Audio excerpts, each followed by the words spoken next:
And now, live from Pod Cabin in Burbank, California, it's the Allison Rosen is Your New Best Friend show. Tonight, Allison welcomes a guest. She's a writer and actress from such shows as Jellystone, Grace and Frankie, and Opposition with Jordan Klepper, and so much more. It's Niccole Thurman. Tone Zone is here to share with all 2026 Democratic candidates the very easy way that he has managed never to get a Nazi tattoo on his chest. I'm her husband, Daniel, saying hop on board the love bus and say hello to your new best friend, Allison Rosen. Allison Rosen. Allison Rosen is your new best friend. Allison with her good times never end. Allison Rosen, doing the wavy pencil dance again. Allison's your new best friend.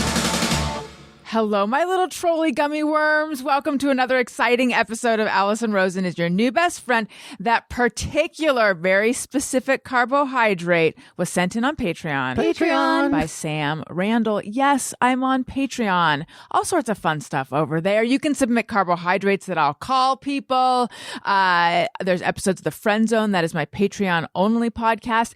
And I have a new idea for a podcast, which I talked about on the Monday episode this week, and I'm going to try it out as a Patreon thing. So for right now, if you want to get in on, I shouldn't even say, and I don't think this is the name, but right now that's what I'm calling it.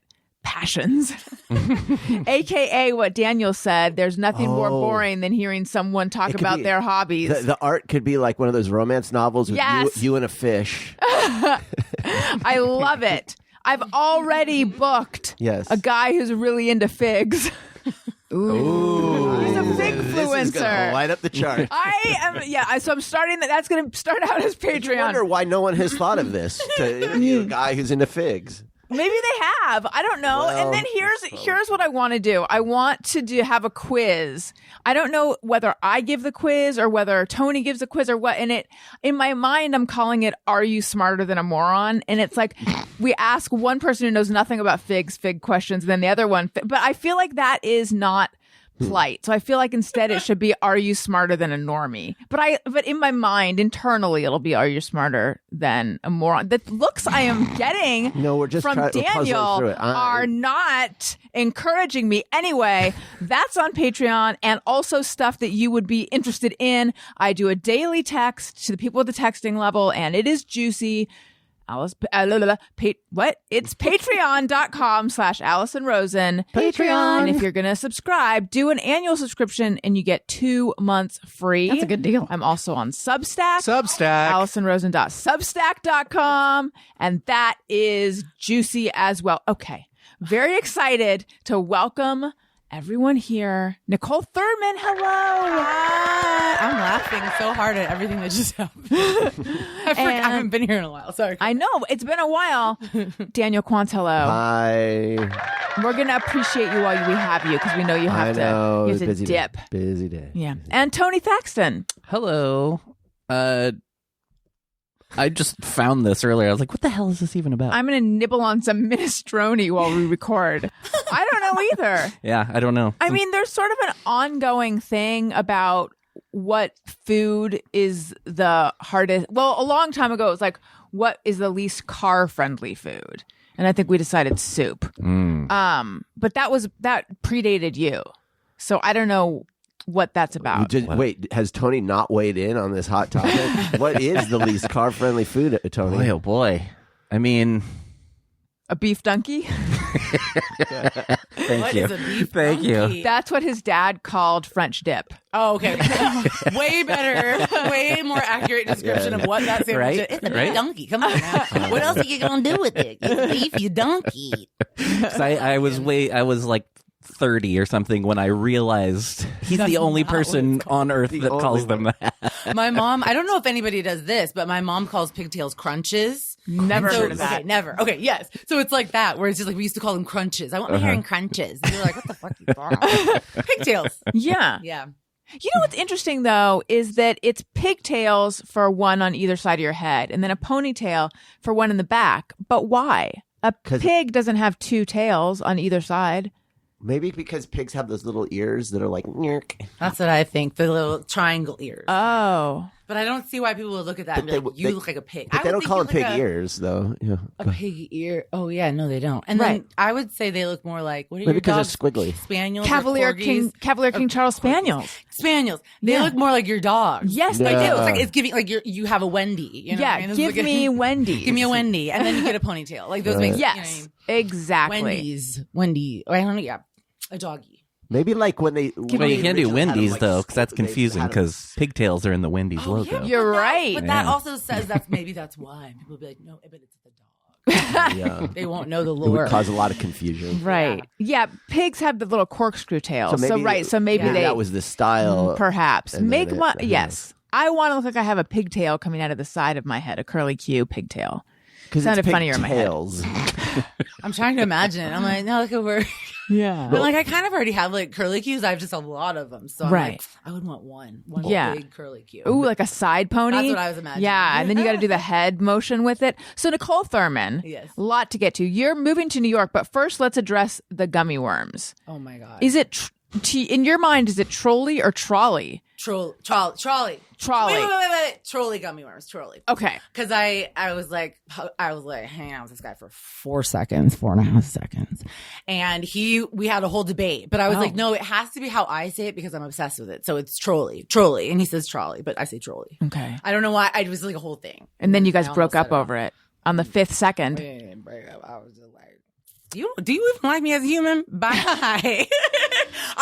That's a rare thing I've never gone out or with somebody that probably didn't even was like, I mean, you're fine. You know, whatever. Like, do you want to have sex? Or like, whatever. You know what I mean? Yeah. That's it's funny almost because you're like, you don't like me? Like, we're fun. I'm fun. Yeah. So he has anyway. bad taste in. Well, are you sure he didn't like? Yeah, you? it wasn't like in a mean way. It wasn't like, oh, I'm gonna, hook up with this girl and be mean. It was just more like, I could if she was on fire, I would not spit on her, but I don't mean it in a mean way. I just don't care. You know what I mean? No, I'm just joking, but it's more of the they're just blasé. And I think for me, I think it's a younger thing because he was younger.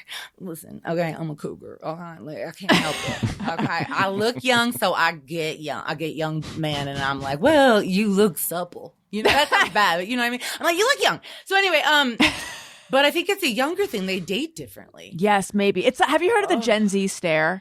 Yes. Do you know what this is, Tony? Daniel, do you know the Gen Z? Yes, I experienced it recently. Okay. The Gen Z stare is when we were interviewing potential nannies, I thought, is that what's happening? Because you are just you're giving me nothing. So it's just the most blank stare in the world. It's like a cursor. It's like on you're a computer it's like you're a staring at you. TV screen. Yeah.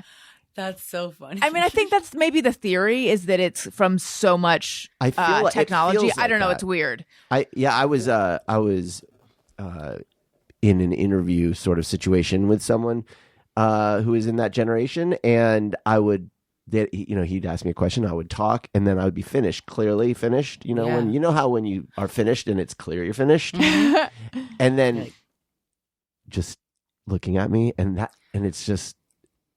Did it make you want to talk? Yeah. Did it make you want to talk more? Oh, that's how I Vacant. am. I'm like, okay, I need to fill this space. I need to keep talking, which it's a good tactic if you're like an An interviewer. An interviewer. A This wasn't that documentarian or reporter. Right. This wasn't that kind of thing. This No, was more he of a was- conversation. He yeah. was just. He wanted advice. He wasn't trying to do No. the jinx on you or something. He was just trying to interview. It was a conversation, and I was helping this person, and he's a very nice kid. But it's like, I remember feeling like, oh, he's just.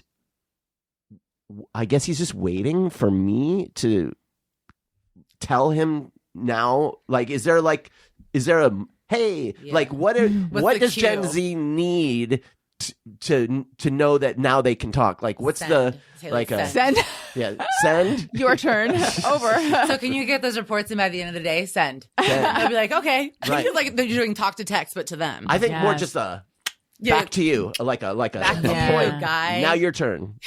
When you said the jinx, was that So funny. a reference to the Robert Durst documentary? Yeah, I appreciated that. because it's like the guy's not trying to get you to talk, to give up secrets. He's Right. just trying. You're interviewing him. Is that you said you were interviewing him? Or just It talking was to more of him? a con- yeah. Yeah. sort He of. was like it was like an informational interview. I'm getting- Daniel was giving advice to a young person. It was so I'm inspiring at the to age listen now to. where It I'm was very getting sweet. young. He's not the only one. Young people wanting advice, Oh, yeah. which I'm happy to give. So Yeah. I'll hop on the phone but it's like Careful with that offer because I know right now publicly making an offer. honestly, Yeah. no You're one gonna- did that for me, and so I'm Yes. happy to do it for anybody Yes. who wants it. Always That's put so the ladder nice. down so people, Yeah. when you get to the top, you put the ladder down so other people can climb up with you. Honestly, mentorship, and that is one of the most important ways that a person can advance in a lot of careers, and we don't do enough of it. We don't know how to do anything. Right. I majored in theater. I didn't know what the hell to do when it came to a career in acting. And I have one probably, I guess, because of, lucky jobs, but then also because of people like kind of guiding me and Giving saying, you like, a maybe minute. try this, maybe do that. Yeah. Yeah. And like, you seem like you'd be good at this, or like, however, like, nobody's going to give you the magic key, but it's like just to be able to guide a little Listen, bit. not to broaden this out too much, but if adult men spent more time mentoring young men, okay, like spending that time, Honey. right? Yes. We would solve a lot of You're problems so right. in our society. Absolutely. Young men are lost, and they just need an older man to take them under their wing, and Just you know what I mean? I was going to say, or an older woman to have Or sex older with them. women. For No, but it is. sex. I yes. think it's like that Gen Z stare is also just the vibe. And well, that's what I'm wondering. If the 4.5 second guy, that was his vibe, was just very. 4.5 guy. It sounds awful. I know, The guy what was that you the reference? dated, Oh, for you dated 4.5 for 4.5 seconds. Yeah. I was like, wait, what did I say? That was 4.5 seconds about him.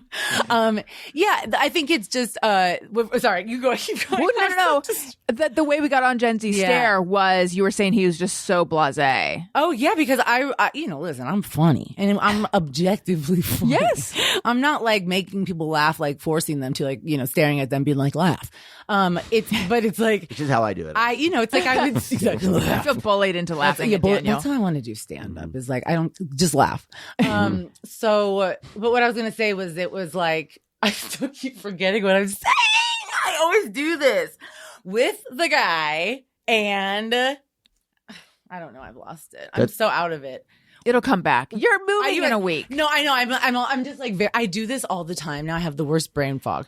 Perimenopause. We could talk about that all day, but we're not going to. But it's making me insane, I feel like. Well, this is where I think wearable AI technology. This is the only use that I can find for it, which is like, I'm constantly losing track of what I'm saying. I'll just go, what was I saying? And then it will remind me. Yeah. That would be really good. But you know what else? Okay, What? this is okay. Sometimes I get bothered by it, but most of the time I'm trying to just be cool with it. Is like when you say, "What was I saying?" and the people around you are like, "I don't know." And then it's like, oh, you weren't even listening? I can tell you what I was thinking about. And you're like, "What the fuck?" Like, Yeah, are we all I not can't here? figure it out. You weren't even listening. What are we doing? You know what I mean? But that was gonna say the guy. He didn't laugh at my jokes, Okay. and like it just felt like. I mean, no, it felt like it wasn't on purpose. It was just like, and I was like, I've never seen somebody do that. Like I had some. I make some jokes during movies they slay because they're good, okay? And he did not even chuckle. He didn't even barely look at me, and it was just like I don't think I think it's just an affect in a way a negative thing, but I think it could also be positive. I have this I have a silly like piece of ceramics that has painted on it "Nothing Matters," and obviously that's like two-sided. Nothing matters. That's good. Fuck it. It doesn't fucking matter. Nothing Right. matters. It doesn't. So just But do if you're whatever. if you're John Lennon, nothing matters.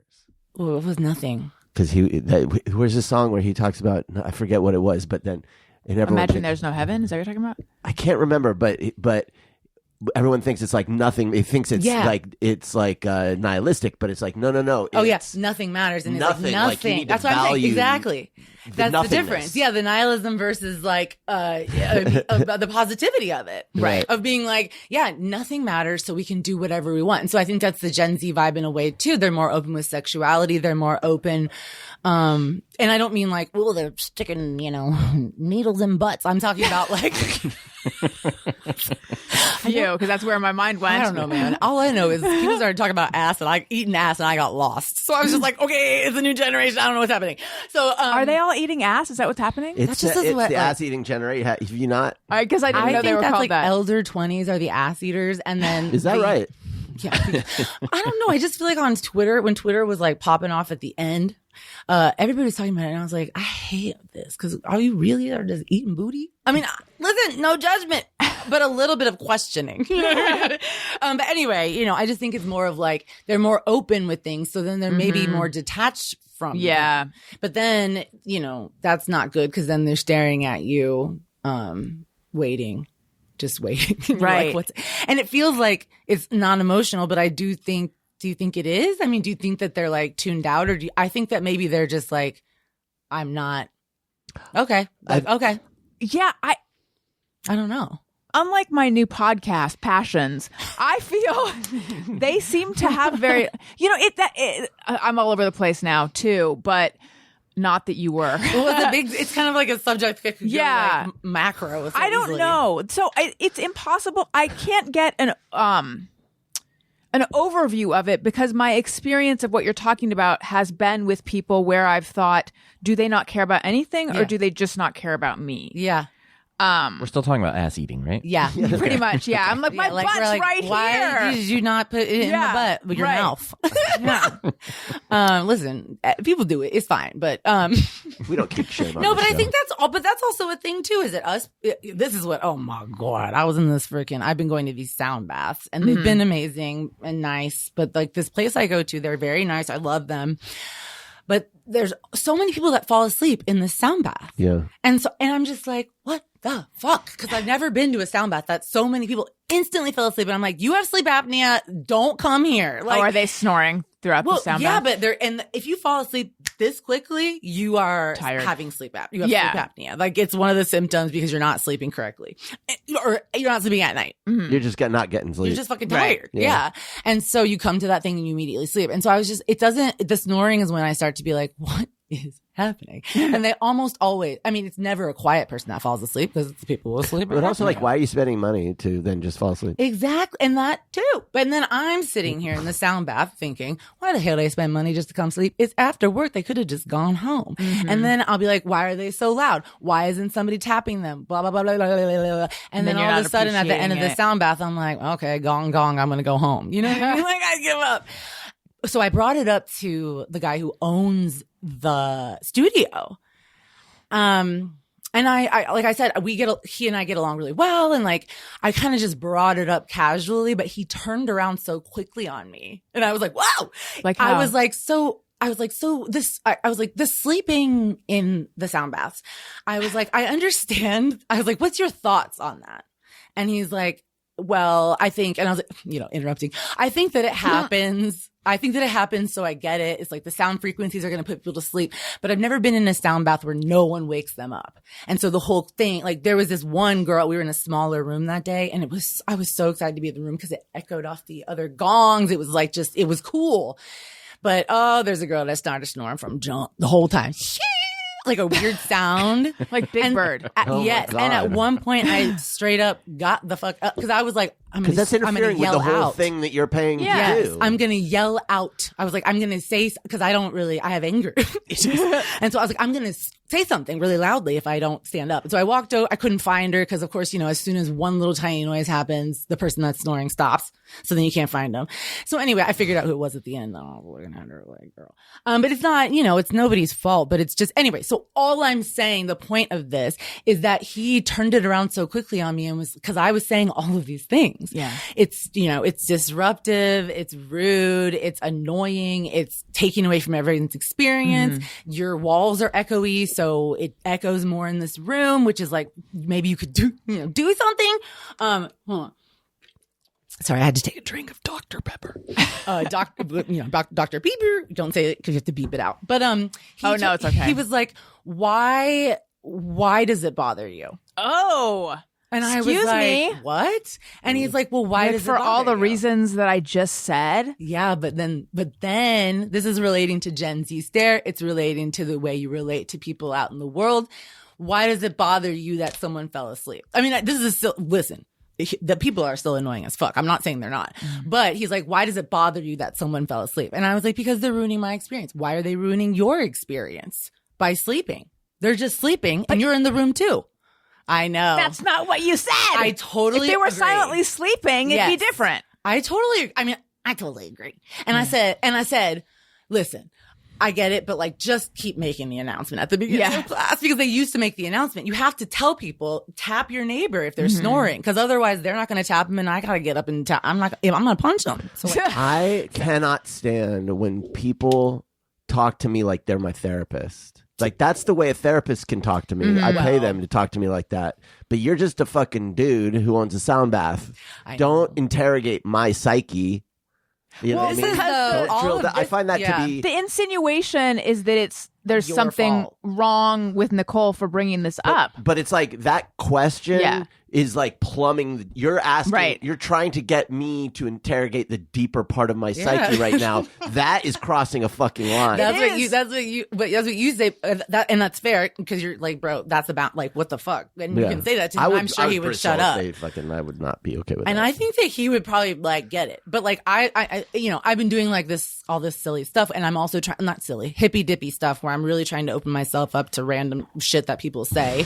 Right. And, I lost a lot of friends. I did something happened with my personality that made everybody go, no, thank you. You know what I mean? And everybody that I thought had a crush on me said, oh no, why would you think I had a crush on? They didn't just even say, no, I don't have a crush. They would be like, ooh, like not like that, but they'd be like, I don't, and this was more than one person.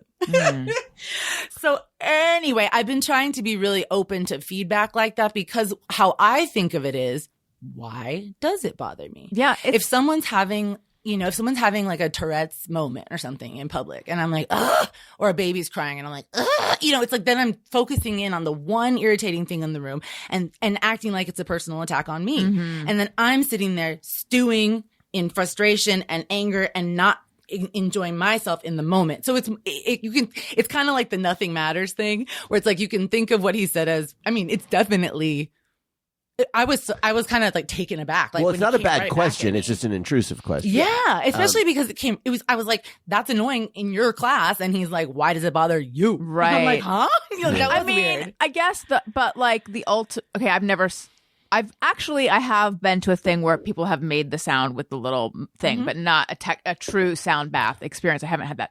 However, I could see that if the point is to like, if it's meditative and you're like hitting, you're experiencing Zen and stuff, then ideally something over here wouldn't affect you. And you could even look at it like these things are being dropped in front of you, so you can learn to, especially with moving to New York, which is very loud. Yeah, and especially for me as a person that's constantly focused on other people doing shit that bothers me. Yeah. Literally, like always. I'm always focused on the person that's not having a good time in the room, and I'm always focused on something that I'm like, Jesus Christ, why the fuck are you doing that? And I do always say, why are they doing that to me? Go ahead, sorry. Maybe like sit in the front so you don't see anybody falling asleep. No, I was in the front. I'm always in the front. And this bitch was sleeping. But also, I do, it is a challenge though. That is part of the sound bath, because they always say if you start to wander in your mind, focus on your breath and, I swear I was like, I was so like, I was really trying, but yeah, lately, or the last few times I went there, it was really hard. And that could be any number of reasons. Maybe I need to go to less sound baths. Maybe I'm like, too irritated to walk into a sound bath, or I took too much Adderall. Don't need to be in the sound bath. You know what I mean? Like, you never know. But yeah, it is like, it can be viewed either way. But I definitely think if you have sleep apnea, don't go to a sound bath. But there's just no reason. Maybe they can't sleep at home because their partner snores. Play oh yeah, that's true. But I'm always blaming the person snoring. I don't know. I snore too, I'm sure. But just play sound baths. Play the bowls at home. You can buy them on Amazon. I do one for my dog to put her to sleep every day. Does it work? Yes, immediately. Oh wow! I just should get this for our kids. And she falls asleep. You get that for Owen. Wow. Like, it's really Owen cool. might like I bet. that, What's your dog's name? Bentley. Yeah, Bentley would love it. So he has no problem sleeping. He'd be like, trust I know. me. Izzy doesn't either though. Izzy, I just say, go to sleep, and she will. I literally every time, because I'm like, go to sleep. It's enough, and then she literally. Oh, that's so passes cute. out. We learned something about Bentley last week. we learned that he has a gigantic penis or something because Tony has a friend who's obsessed with the size of Bentley's package. Is he like a breeder or is he just like... No, he's just a weird guy. I love a good dog dick. I do not to do anything with it. I just like to look at it. Yeah, I was saying this. Yeah, I was trying to bait him in. I need to bait him in a little more, and I'll send you a screen cap next time of things that because sometimes he'll literally, he's texted me before out of nowhere. He's like, just wanted you to know I'm standing around at work talking about your dog's dick with some people. You've had other dogs in your life. Uh-huh. Is there something, noteworthy about Bentley? I think he might be a little bit because I never noticed until he started pointing it out all the time, and now I find myself when I see other dogs, I'm like, oh, what's going on there? That's hilarious. Yeah, I know. Wendy and Peter came in earlier, and as they were walking out, I was thinking a little bit like, oh, Peter had a little Peter. Yeah, he doesn't. How does he compare to Bentley? Well, they've got that a little bit shaggier hair too. His is, He's pretty bald down there, so right. they really really focused on it. Yeah. So speaking of makes it look bigger when it's bald. Ew. Okay, great. We all know. Speaking of animals, but then we have to talk about New York. Yeah. Oh, I hope this is going where I think it's going. Oh, hell yeah! Daniel and I and the children went to Aquashella, the largest, or I don't know if it's the largest, but it's an aquarium expo event at Pomona Fairplex. For the listener, Daniel's wearing his T-shirts. Yeah, that's a cool shirt. Yeah. Now Daniel was like, "Isn't it Aquachella?" Oh yeah, and I'm like, "No, it's Aquashella, like a shell and aqua." It is a play on Of course it Coachella, is. but they changed it so it doesn't sound like You that. really cleared it. Yeah, because they couldn't say Aquachella. They had to say Shella. But then Shella. Shella's going to be like, you're trying, you're pushing it. It's on the- Yeah, pushing that's it. what I always say. Should have been Aquachella. Yeah, I always say you're pushing it when they do stuff like that. Yeah. Well, yeah. But Back when I worked at Time Out New York, and it was like we would do headlines. Someone would point out like that's like 2 jumps. Yes. From the original thing, because eventually it's just meaningless. But Aquashella, I feel it's meaningful to me. Sure. Okay, so on the website it said like creators or people who make fish tank. It didn't say fish tank content, but it's like creators apply for your creators badge here. And I was like, I'm going to push my luck and see because the tickets are expensive. So I did. And I was awarded a creator's badge, and they were happy to offer +1s for Daniel and the kids as well. Ooh. And I was like, this is amazing. And this woman said, your passes will be at the main ticket booth. And then I looked on the website, and I was featured on their website, which is truly the highlight of my career. Guess who's coming to Aquashella? yeah. Allison Rosen. And But tell her who else was on that list. Who else is on the list, Allison? Aquashella Man. Who we saw. And he says, it's Aquashella Man, quote, I will protect you. I don't know what that means. And then Monroe the Clam. Oh, Which I didn't God. see Did we Monroe. see Monroe? I think Monroe the Clam might actually be a clam.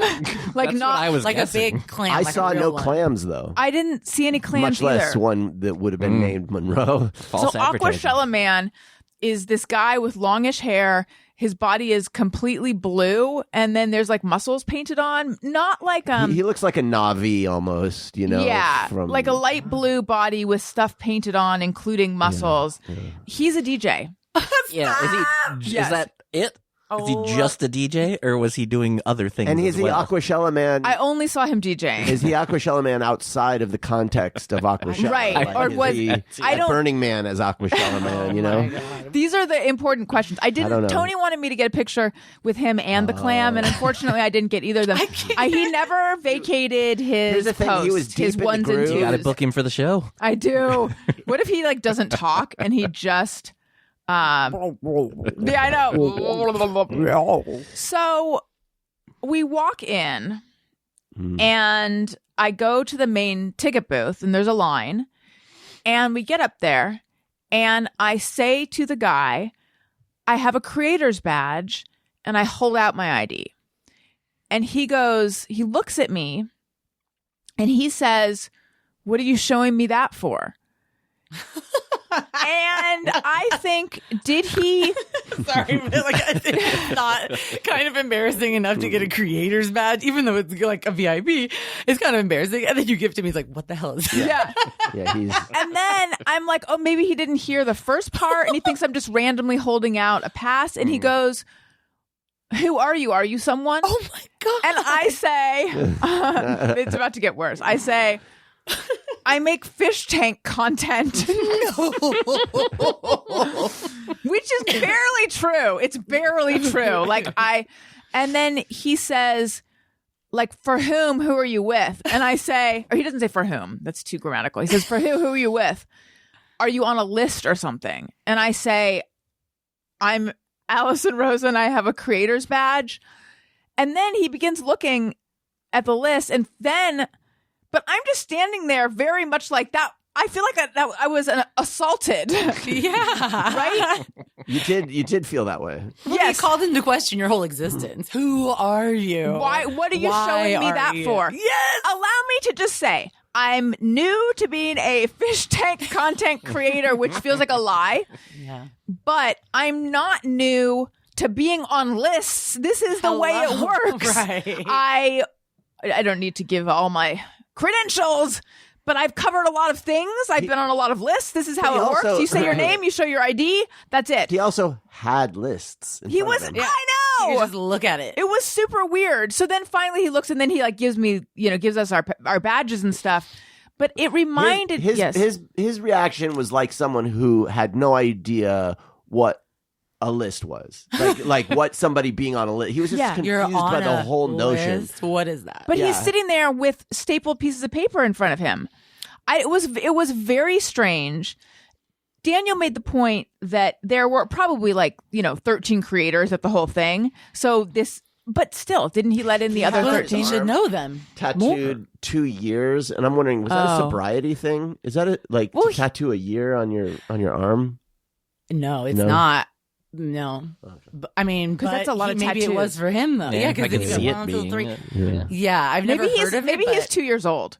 I was gonna say maybe somebody died when he's 2 years old. So whatever, you never know. Tony, can you look up what 2 years tattoo means in case? Not 2 years, not the word. Literally. 2 years. It was. He had 2017 and then 2018. Oh, it was two actual years. You're probably right then. Yeah. He's acting like he was a bouncer at 10 Oak. What's the place called? Yes, One Oak in the in the 90s, late 90s. It's so funny you say that because I forget what happened. There was some situation where I wanted to make a joke of a trendy place, and that's the one that popped into my mind. And I was like, that is so outdated at this point, though. Or I think it is. No, it is. But it reminded me. So, without going into too much detail about another boring story, as part of my mom died, and this whole year has been about doing all the things you have to do after someone dies, settling the estate and all that stuff. And as part of that, we had to get various things appraised, and I went to this jewelry guy for some verbal appraisals. It's a long story. But anyway, if I could tell you how many times I've went to a guy for verbal appraisal. Never good enough. I still need more. Okay, sorry, keep going. So afterwards, I had follow-up questions about a ring. And he had said, if you have any more questions, you know where I am. Yeah. So I text him and I send pictures of the ring because I think he's not going to remember which. It's a unique ring, but he's not going to remember from me just saying it. So to jog his memory, I send pictures, and he writes back, "Who is this? Why are you sending me pictures?" No. And I said, "I am a fish tank content creator," but something about those are some of the most aggressive questions. If someone was doing something where where I was completely lost and I wondered why, I would find a more diplomatic way of saying it. I can't think of what it is off the top of my head, but there would be a more diplomatic way of saying it than just, why are you doing this? Why are you standing here talking to me? Yeah. Why are you, Tony, why are you in front of a microphone? Yeah. Niccole, it's so aggressive. Yeah. I was, if you want me to transition and talking about New York, please. I also was gonna say, though, to me, in a way too, the reason why those are so whatever. It's like they're invasive, like what you were saying about the questions earlier, in a different way. Who are you? What are you? Why are you? Do you think you deserve to be in here? Yeah. What makes you think you deserve to? You show me a piece of paper, you think that's enough? What else? You know, and it's like that. And then you start being like, what the fuck? And then 10 minutes later, you're like, who the fuck do I think I am? Really? You know, that's what I'll be like, he's right. You know, I ain't shit. I done been shit, but I'm not shit now, or whatever it is. You know, and you're like, and also, I don't know. There's, for me too, there's something about, to me, maybe it's because I get probably, I'm sure you do too, get hit on, you know, maybe hitting on us. And then you're used to men being automatically friendly to you because they think you're pretty. And so they're going to be like, usually at least give you some kind of like energy that's at least nice. And so for me, I've aged out of that. See, but maybe I have too, because I keep getting in fights with dudes and I'm like shook by it. Not because not because I'm not going to verbally assault their ass, because I will. Like I got this. See, I needed some of that Niccole Thurman pizzazz in these situations. I'm just mean and quick. Told you my ex said my words are like a knife. And I was like, thank you. And he was like, no, bad. Because even when I was like just clever, he's like, it's just like a knife because you're just. I need but more anyway, it's weird to me when a man is cold immediately with a woman. You're like, whoa, like confrontational. Like, you're like, oh, but I'm a lady. Yeah. No matter if I'm 5'9", I don't give a shit. You know, this is how I am. But when a man's like that, I'm like, but I'm a lady. What the fuck? So yeah. But I was going to transition to the New York move because I had an experience in New York. I decided to move to New York like 2 months ago. You want me to tell you why? Because I was going to just say like I got a lot of questions that started making me question myself from all directions. Questions from all about directions. Your move? About my move. Questions from all directions about my move with Niccole Thurman. It was hard. I had to keep, but I'm saying, so that's what it made me think of. But you posted something like that people's questions are like, you feel like it's bringing up something in them. Oh yeah. Well, that's questions about your move after you made the decision. Oh yeah. I'm trying to even think of how to bring it up. It's like, I'm trying to, family people being like, maybe you're like a little old, like, is that for real? Like you want to just start over and aren't you going to be lonely? I'm like, I couldn't be more lonely than living in LA. It's just not possible. I couldn't. And, but I felt like it was just, and then I've lived there before, but there's something about moving to New York that everybody's like either scared for you, they think you're stupid, they think you're wasting your money. Oh yeah. Everything about New York is funny. Cause then I don't know, maybe you experienced it too. I feel like you lived in New York longer than I did, but then when you leave New York, I feel like it's hard because everybody's like, oh, she couldn't kick it. That's how I felt about myself. And you were there for like 12 years, right? Closer to 10. But it was really 8. Okay. 8, but 8 years is a long time. It was like a 12-year, like 8-year. It was like a 12-year, 10, 8, 6. It was 24 months, but it was fun. It was hard. So I moved. No, but like for real, like it felt like failure when I left. Of course, but that's not. Oh, I don't think that's all you. I think that comes from the New York of it all. I think so. If you can make it here, you can make it anywhere. Yeah. But if you can't make it you're here, a piece of like you suck. Go back to Iowa. And I also wonder if there's. I doubt it's in LA as much, but you can answer this. But because I was in Orange County. I had left to go to college and then I came back to Orange County. And then I wonder if it's like, because there's a lot of people who just stay, they're going to do their whole life there. So when I'm like, this is not enough for me, I'm going to New York. And I wonder if they feel judgment in that. Yeah, I feel like when you tell, like, I've had things where I've told people, oh, well, I'm, like we're kind of different. And they're like, who the fuck do you think you are? And I'm like, well, not really literally like that, but I'm like, I don't think I'm anybody. I literally just said I'm different. That doesn't mean better. Or like going to this place. That doesn't mean I think this place is trash. My success is not your failure. It's all those things. It's always like, you don't have to be at the other end of the damn seesaw just because I'm at the top right now. It's not about you. That is how a seesaw works, but but like life don't have to be like that. You can just be sitting it evenly. It doesn't matter, and you don't have to feel like somebody's all above you because they're doing something differently than you. Like I'll tell people, like you have 3 kids, like that. I mean, I would say 2 was more what I would want, but like I'll be like 3 is pushing. I think 3 is when it starts. And 4 is insane. 2, because we had 3, and it's like kind of like 2 on 1, or it's like. Just an extra. It starts to get overboard. I'm skeptical that anybody has wanted the third. Anyone who has a third, agree. If I There are very few men who wanted the third. If I could have, in defense of Tony, who's the third in his family, if I could have had a third, I would have, but it just wasn't going to be in the cards for us. I wouldn't have. Yeah, exactly. I mean, I do think that a lot, but I don't know. But yeah, I think I'm always telling people like, but you have kids and like that's beautiful and you got to experience that. I don't know if I'll ever get to experience pregnancy and like I kind of wanted to. I mean, you know, I don't know, maybe. But it's like that kind of stuff. It's like everybody has success in their own way. Everybody's beautiful in their own way. Everybody, you know, everybody makes choices in their own way. Yeah, and everybody makes choices in their own way. And how could you? What? Yeah, like I just don't. I know some things can bring up some things, but then why does it make you feel that way? Examine it, and then maybe fucking move your ass to New York too. Anybody can do it. So you feel like people are making you justify your decision? No, I think it's because no one is, because people don't want to do it like that. They want to be like, oh, cool.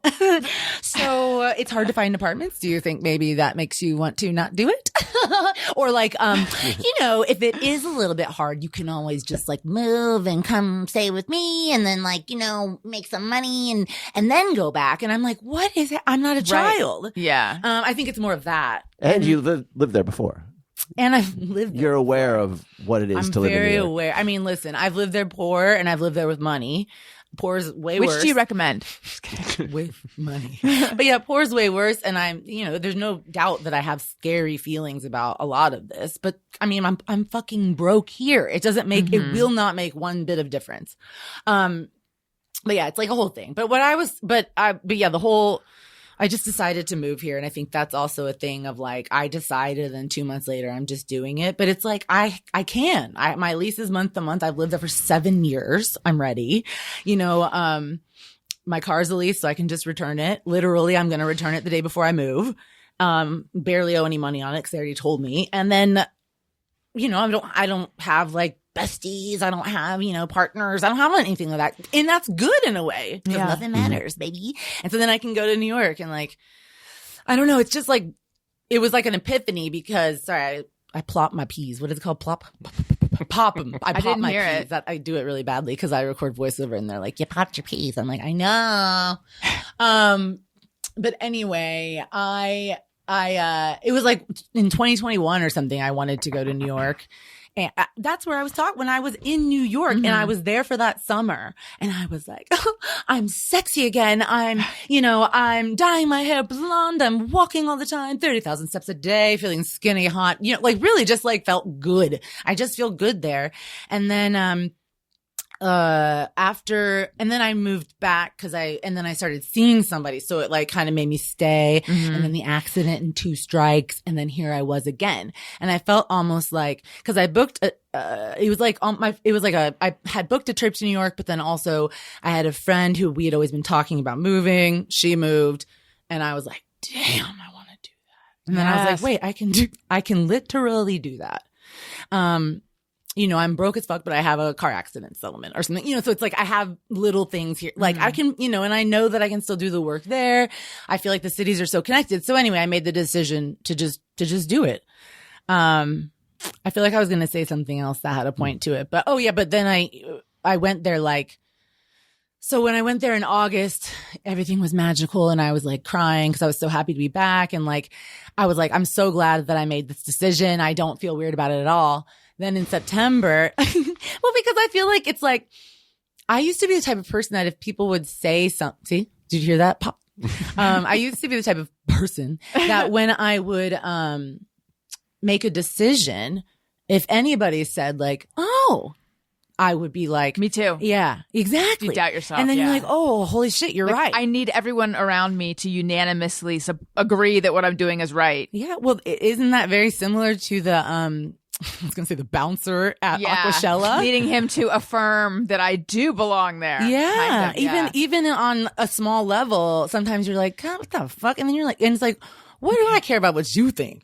I mean, listen, you're probably living your best life, but you are a security guard at Aquashella. You're just one person I'm going to encounter in a billion people I'm going to encounter. It doesn't matter. Right. I won't even remember this in a week. I mean, Maybe I will. I would too. I know. I'm like, I would too. This is at least a 12-year thing, but I know what you mean. No, I would remember it for a long time and really call into question everything. my fish content creating career, I would maybe reconsider. I know. I haven't even committed to it. It's so fresh and Exactly. new. Here you were about to embark. I know. And I was humbled too, because someone found me, a guy whose avatar is a puffer fish.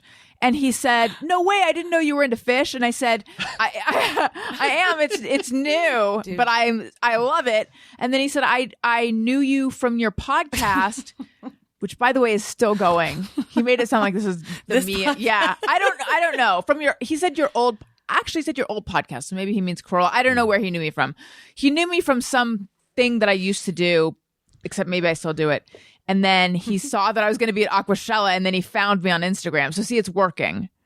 And I said, I'm a real novice, but I love it. So see, that's what I'm saying. Like, I'm being very open about being a novice. Who are you with? What does that even mean? Like, I'm with CChem. They're, they make fish stuff. After seeing what Aquashella Man looked like. Yeah. Were there other people in elaborate costumes? Maybe you were in the minority. By looking normal? Yeah. There was someone who was covered, looked like a character from Tron or something, like covered in... because there's like glowy fish, right? Aren't there this fish was that just light up in the unrelated dark? to anything fish. It was just a guy in like a mecha. I think it was maybe even a woman, and they were on stilts, and it was just. Was this weird, just like just cosplay, just walking around? Yeah, but he was the only. It was the only person like that I saw. That and Aquashella Man. Everyone else was like strikingly normal looking.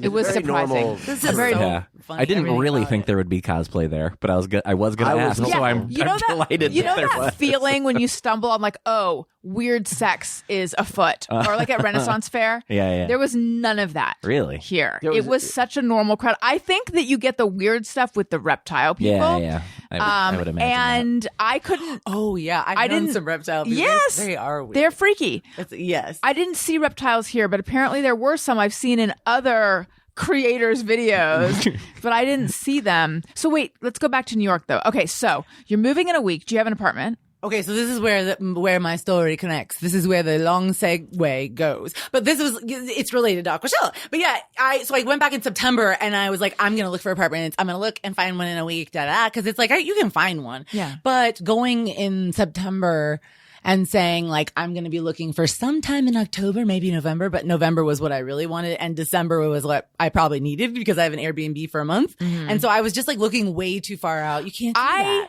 I did that too. People are like, we need someone to move in 2 weeks. Yes, I did that too. Like I looked in March for July, which is insane. Yeah. Well, I mean, I used to get places way ahead of time, and so then I've liked doing that because I don't like moving somewhere and being like, well, yeah, hope it works out in 3 weeks because I will have a lot of stuff coming and a dog. So, but no, it was very confronting, the apartment hunting experience. It was like, whoa, because I haven't really my accountant and I just fell out. I actually fired him and then he fired me and I said, no, I fired you already. So why are you firing me? Because I yelled at him after firing. I couldn't stop. I yelled at everybody. I love it. Honestly, since a car accident, I do just be like saying whatever. Sometimes it's good though. But yeah, so I didn't really like know how much I made per year because he was never really telling me and I kept asking like I need to know for apartments. And so anyway, I just came with a lot of documents, but not really a lot of like knowledge about my financials. And you have to kind of have a lot of knowledge if you're freelance because they don't believe Do they shit. still want you don't need a guarantor. Oh, let me tell you what you need now. Now you know. Oh, so this is good. Oh, exactly. Yeah. That's the long and the short of it. But when I applied for, I'll skip this. When I applied for, I saw 2 places I was obsessed with. I applied for one and it was like a dream apartment. And, then oh my God, I can't even think. They wrote to me and the first thing I think the guy said was, do you have any other accounts? Oh, no. He said they want a guarantor. And I was like, oh my God, because they wouldn't take a third party guarantor, which is like you can ask the computer program to, it's like insurance. And so that's what I wanted to do. That's what I figured everybody did in New York. And he's like, no, it has to be personal. Your mom. So then you have to ask I had to ask my family for this thing. I only asked one person, and then I was like, no, because it's humiliating. I asked a friend, humiliating. Because then she's like, oh, I have to just talk to Mike and then we'll see, and her husband. And I'm like, no, we are all adults. Yeah. I can't feel like you guys are my parents now or whatever, like signing for me. So anyway, that's the first thing they said, you need a guarantor. And I was like, okay. So then I start freaking out because of that, because then you start going through the whole, you know, my family doesn't have any money. These are just dramatic thoughts, right. But my family doesn't have any money. If I needed anything, they would never be able to help anyway. I don't have any support. I don't have a partner. I don't have X, Y, Z. I don't have this and that and this. And it's just like, you're sitting there like, it's honestly a crazy, it's a crazy ask for them, unless it's like a college kid or someone whose parents are kind of still like supporting them. They have it better. Yeah. They have it better than I do. That's what I'm saying. Getting an apartment. It's a crazy ask. I mean, that like actually, like it literally, you have to have, can I just say, you have to have family money, or at one point, one of the realtors said to me, okay, so your income is like whatever, but do you have like 6 figures in your bank account? And I was like, who the fuck do they think renters are at this point? Right. What happened was like people started getting those super cheap apartments during COVID. They started going back up in price, and they had to evict them, but it takes 3 to 5 years in New York to evict people. Oh. So they started being crazy, but the requirements are like so overboard. So anyway, just asking to get a guarantor was so hard. And then they the next day come back with, do you have any other accounts? And I'm like, first of all, I have enough money to get an apartment, and no one should worry about it. Like, it's fine, you know. Otherwise, I wouldn't be doing it, because it's fine to me. I'm like, this is good. You should be good with this amount of money in my bank account. But he just said, you have any other accounts? And I said, we were going back all day, and he kept saying it. Any other accounts? Okay, but any other accounts? And I literally at one point was just like, there is nothing more I can do for this apartment. Yeah. I can't do this. And honestly, if I got the apartment at this point, I would feel so weird moving in knowing like how much I had to grovel for it. Yeah. So anyway, it really, and then I was flying back and they were still asking me for more information while I was on the plane. I don't have any. So it just you start to feel like, and this was not Manhattan, was it? No, girl, it was Bed-Stuy. Yeah, see, Bed-Stuy. Where did they get off? Every apartment's $3,000 to start with for the most part right now. And then you can find cheap stuff, but like it's just every apartment, even studios. So it's like the rent, the whole situation feels so inaccessible. And then they're like, oh, but there's affordable housing programs. And I'm like, yeah, but that's a lottery. That's literally winning the lottery to get that apartment. So it's more then I start thinking just on a bigger level of like, sorry, how are people... How do they do it? How the fuck are people supposed to do this? So yeah, it made me feel really poor. It made me feel like a bit, hold on, let's take a drink of water. I get so caught in mouth. Okay. It's just when I talk, it's my medication, not weed. But I was like, I feel poor. I feel like a loser. I feel like a child. During this process, I have people questioning me and thinking that I am doing something pretty much childlike by moving suddenly, right, to a city that everybody thinks is so hard, and is hard, but like I love it and I'm happy there, so like it doesn't bother me like that. It's not like I don't feel that way. But yeah, so I was just like, it was the first like week after I came back, I was like almost like sick and just like sad. And it's like not for any, just because it's like, can I not get an apartment? Can I not get an apartment? I've never been asked for a guarantor. I don't think so. It's like being asked for that in your 40s is crazy. Yeah. But it's just part of the game. One of my, I have a friend that makes great money and they had to have a guarantor when they bought there. So it's like, it's just, and it's not. Yeah. It does seem wild that you can be like, I'm a grown up and I can afford this apartment. I promise. And they're still like, that's not good enough. It's like literally the amount that's in my whatever can pay for a long time of rent, right? Yeah. And then, so that's that. You already have it. If you want to just take it, I don't give a shit. Just take it. You know what I mean? That's illegal, but I did say, what if I pay 6 months rent? What does this motherfucker want? Because it used to be legal. I know. You have to find like buy owners for stuff like that now, because you can do stuff like that still, but it's way less rare because there's all these new developments, or even like the old pre-war places in like Bed-Stuy are all remodeled completely, and now they look like, you know, luxury apartments. Right. So it's like the vibe is just so different. I don't even know what I was saying, but yeah, it was tough. It was crazy. And then you go back and you feel like you're like a freaking loser. But then yeah, it develops, like Daniel said, to like, all right, fine. Like, I guess now I know better.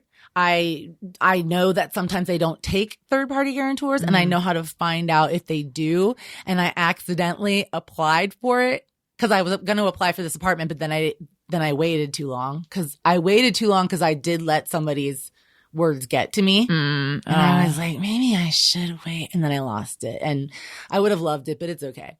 But what I'm saying is, like, I accidentally applied for like an online guarantor, but I was approved. Of course I was.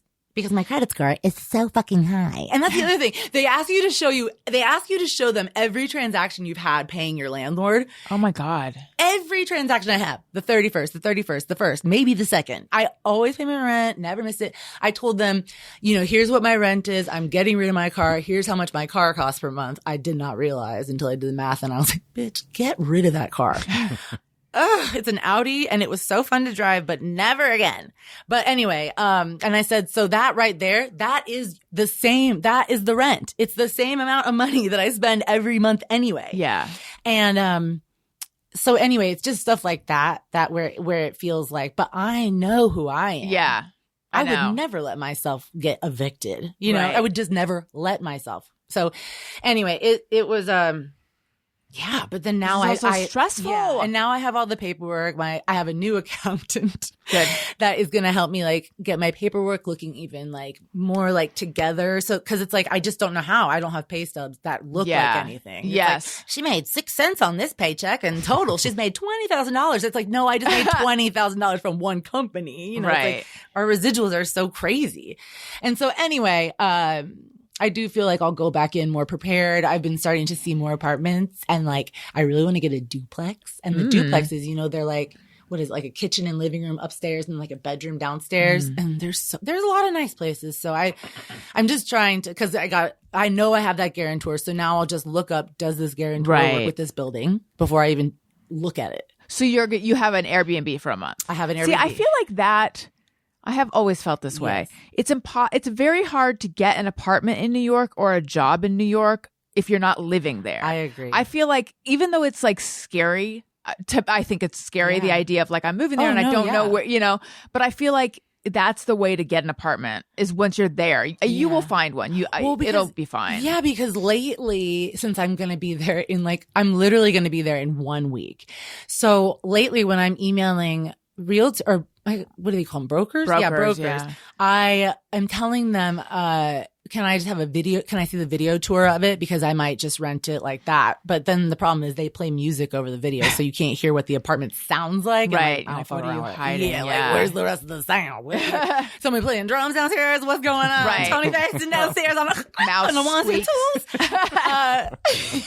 That was Aquashella, man. He has a residency. How's the end of this? Allison is your new best friend. That's right. Allison, Rosen. You can feel free. But yeah, anyway, but then I'm asking for videos, and I'm saying, and if you don't want to show me a video or I don't have one, cool, I'll be there in a week. Maybe we can set an appointment.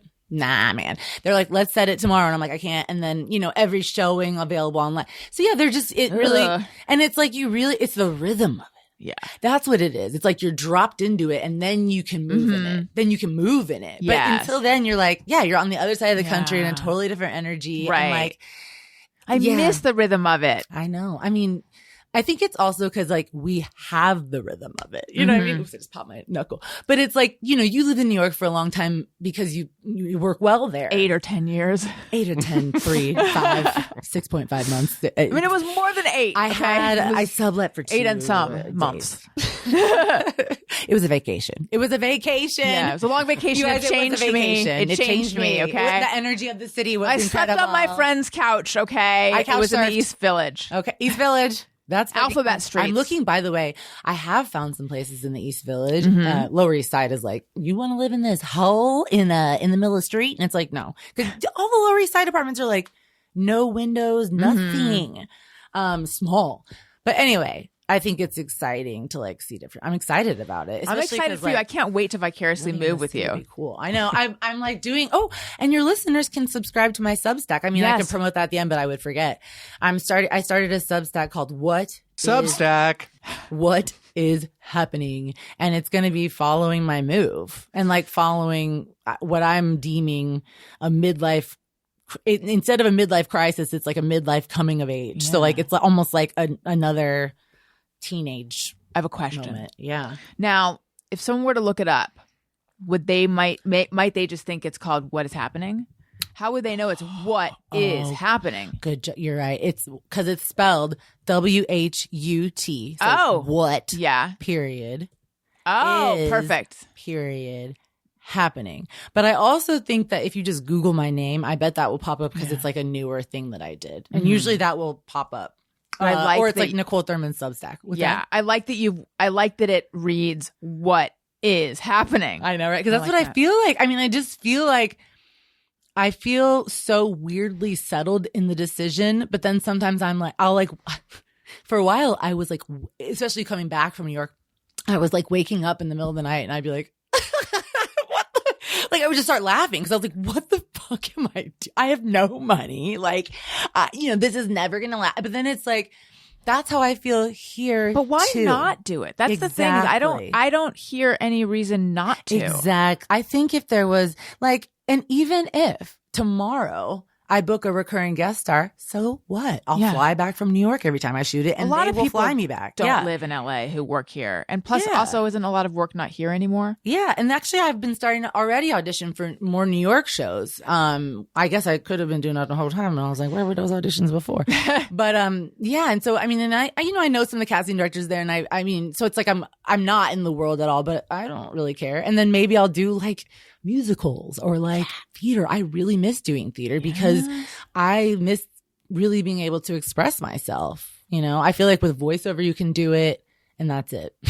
On camera, you have to be so small, and I don't want to be small anymore. I was watching Dancing with the Stars Wicked Night last night and thinking I need to see more musicals, more live shows. Yeah, I feel like watching random musicals. I mean, I used to love musicals as a kid, but you kind of forget that they exist. At least I did.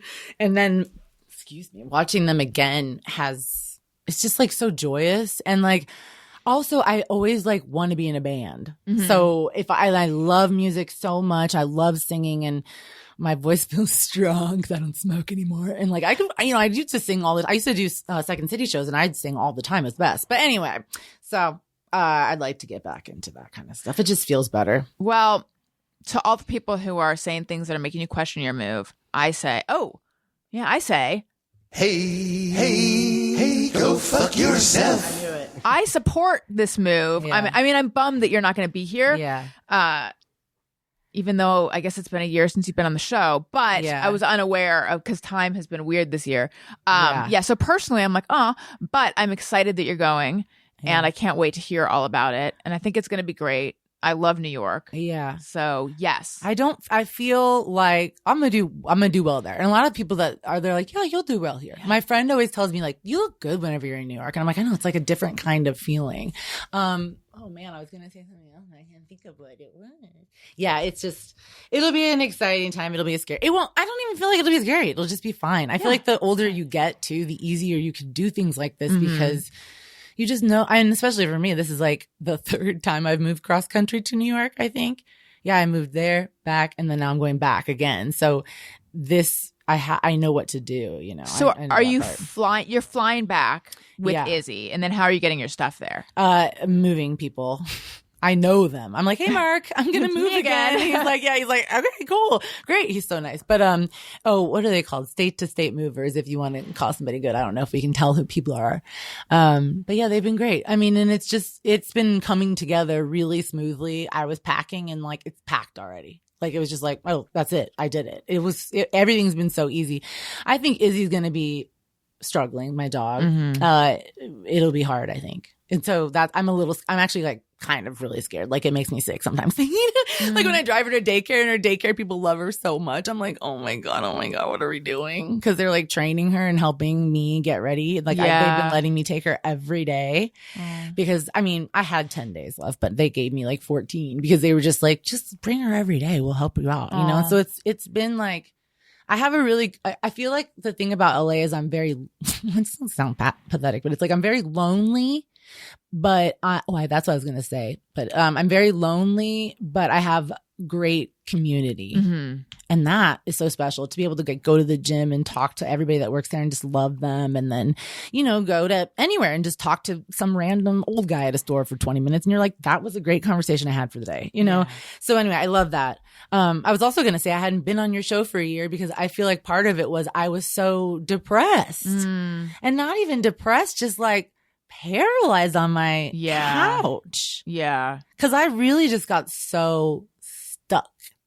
Because I'm like, okay, acting and all that shit. I haven't written on a show in years. You know, acting has been so slow. And so it's like, but what else can I do? Everything would be a pay cut, you know, and then I have no skills. You know, you think like that. So yeah, it's a lot of, but I think I had a lot of that kind of stuff going on. And then once I figured out what I wanted to do, it was like easier to want to do a podcast. Cause I think I told you a couple of times, like, I'm too depressed. I'm nervous. I'm going to say too much because I'm just like feeling like, I don't care. I'll just say everything. You know, and I don't want to, you know, come on a podcast and cry and embarrass myself. That's not what I want to do. Right. So yeah, I think that was why. But then it was like, now I'm like, and I feel like it's and the people that are, kind of naysaying it a little bit are really quiet now because they know that I'm not taking it in. They know it's happening and they know it's moving forward kind of quietly because I'm not going to tell them nothing because I'm not going to tell you something even if you say nice things, but your eyes are shitting on me. I don't want to talk to you about it. You know what I mean? Like I don't want that in my life, especially because I'm talking too much, but I went to a psychic and he was like, why are people jealous of you? Who is jealous of you? You have a curse on you because someone is jealous. And I swear, I thought I did have a specific one. And I was like, now that person has put a curse on me. So I just stopped dealing with that because it does feel very like bad vibes. And I don't need bad vibes when it's already going to be hard enough. Yeah. So. I think big moves are good. I feel like they like shake your life up in a way that this is a little woo, but it like creates openings for good things to happen. I think so too, because it brings out an excitement. You know, you throw out some, like I've been throwing out some of my old furniture. Some of my furniture that I threw out, I just threw out because I got it in 2017. And I was like, it's 8 years later. I just don't want it anymore. I want to take the furniture and the things that I love that started to make my apartment feel like my home now. So yeah, it just started, and then you pack it up and there's something like cathartic about just being like, especially for me, I've never lived in any apartment for this long and I've lived there 7 years. And so especially for me to finally get out, because I would feel so jealous every time people would move, but it wasn't, but I could have done it too. Yeah. You know, then I used to be that person. Logistical question. Yeah. How do you throw out furniture? Okay. Do you call large item pickup? I'm trying to think. I have called large item pickup. The guy that came was real cute. I told him, you look like the idea of a moving person. Or like, I said, like, you look like what the idea of that person would be, because he was wearing a uniform. I was like, your uniform is crisp. Your face is handsome. I was like, you're an actor? He's like, no, I'm just a mover. What a waste. I was like, sir. Yeah, I was like, but I don't want to tell you to do it, but do it. But yeah, and so I did that like one time, but okay, I don't even know what company it was, but I ended up like having to pay for it. Yeah. Like a lot. Not like a lot, but like over 200, I think. Yeah, it's kind of expensive to get rid of things. Yeah, it's like, why do you, that's so strange, especially because I think it was like in a way donated, but then I had to pay to get it out of my house. Oh, maybe that's why the buy nothing groups are so good, because it's someone can just come take it. Yeah, yes. And that's the thing too, is I have like a large carpet that smells like rotten milk. Because free. Oh my God. Like, okay. I feel like I'm at the point of wanting to just give things away. Yeah. I have just like a table and a desk that might not fit. And like, cause that's the thing too. I don't want to move all that in or even try to and then be like, oh, I can't fit this massive table. Am I talking too much or yawning? No, my yawn had nothing to do with you. It honestly has to do with the fact that Owen got up at 3:30 a.m. and he yelled. Have I talked about him yelling mommy in the middle of the night? Oh no. I don't think so. I feel like, okay, so when I was growing up, if I needed to pee in the middle of the night, this is when I had when I was very little, I would stand in the hall and I would go, mommy, because I don't know why I couldn't, maybe I needed help wiping. I don't know. It was when I was like I was freshly potty trained, but I was sleeping in I was sleeping in my own bed because I was, but Owen stands in the hall and he yells, mommy! And as if he's been yelling it 10 times and I haven't heard. But I swear, because I have very good hearing for my kids. You have mom hearing. Yeah. I swear he starts. He's already exasperated when he starts. He's out of 10. Mommy! Mommy! Why? Does he hold it for too long or no, something? It's not peeing related. It's because we have a gate to keep Wendy and Peter like out of part of the house. Yeah. And Owen can't work the gate because otherwise I would wake up to him in my ear going, mommy! So he stands at the gate and yells. And then I get up and he's like, I want to get up. And I'm like, Owen, it's 3:30 a.m. He's like, I want to get up. I want, and I'm like, do you want me to go to your bed with you? And I'm not recommending this style of parenting. This is middle of the night, not thinking clearly. I'm like, do you want me to go to bed with you? Or do you want to just be on the couch? Like, I just want to be on the couch. So I'm like, fine, I'll sleep on the chair. So from 3 a.m. on, this is bad. This is bad of me to allow this to happen. He was just sitting on his iPad and we have a recliner and I was in the recliner trying to sleep. But I didn't sleep well, let's just say. I've been sleeping on my couch lately. I don't know why. I actually haven't in a long time, but I used to go through phases where I would find my couch more comfortable. Yeah. Okay. It's like cooler out there. I think, it's like cooler. And for me, it's a little bit more firm. So it's good on my back. But oh my God, Izzy's so annoying. What does she do? Oh my God. This was the weirdest. This was the weirdest to where I was like, you good? Today, she sleeps sometimes with her head in between my legs or whatever. And it's fine. She puts her head on my little legs or on my leg. Cute, yeah. I don't know, whatever. She like it in there. But this morning, she put her face I don't know. I was laying on my side. She puts her face really in between my legs. And then she was just sleeping there. And I was like, whatever. I just need her to leave me alone.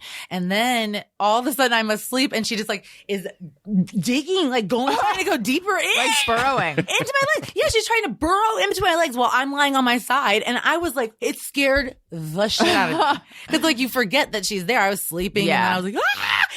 It's yeah, I didn't sleep well either. But okay, but I was going to say something about the kid thing. Yeah. Why? Okay. How do I phrase it? Because I don't want you to have to talk about mom stuff because I feel like moms are crazy. But why do you think that you were being a bad mom by letting him on his iPad and chill? Because it's 3:30 in the morning. What are you going to do? Tap dance for him? Thank you for saying that. Oh my gosh. I think that the experts would say he needs his sleep.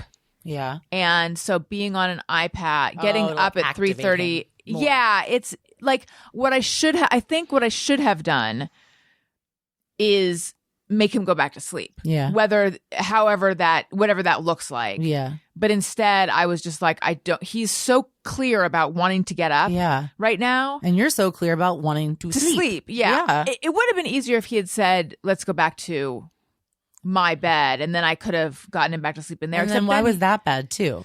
Now that's bad because you're not supposed to. Oh, it's like you're soothing them instead of them self-soothing. Yes, I get yeah, it. exactly. That actually makes now I see because it's like them burrowing into your right. I mean, vagina. It's sort of okay. I was like, girl, get out of there! What the hell? It was so weird. I think she's just sometimes. I think she's just been a little stressed out by the move, and since I got up and was rustling around, she was like, "Let me put my head in there." Anyway, sorry. I think the idea is anything you allow your kids to do, they're gonna want to keep doing. It'll start telling they can do that. Right. So if you allow your kid to get into your bed, that's okay if you want to sleep with your kid in your bed, but it's going to be hard to get them back out. So I have this, I've been told this. I've been trained him that I will go sleep with him if he needs me to. But then there's people who say like, well, what's wrong with that though? They're only little ones. Right. So anyway, though, it's unusual that at 3:30 he's like, I just want to be up. Yeah, that's what I'm saying too. Because it's like if he doesn't do that all the time, it's like he just wanted to be up. Right. Sometimes I'll do that. I want to wake up at 4 a.m. and I'll be up till like 10 and then go take a nap or something. Because it's just like whatever. If he had the option, that would be fine. But he did. So this is Owen. Elliot is home semi-sick today.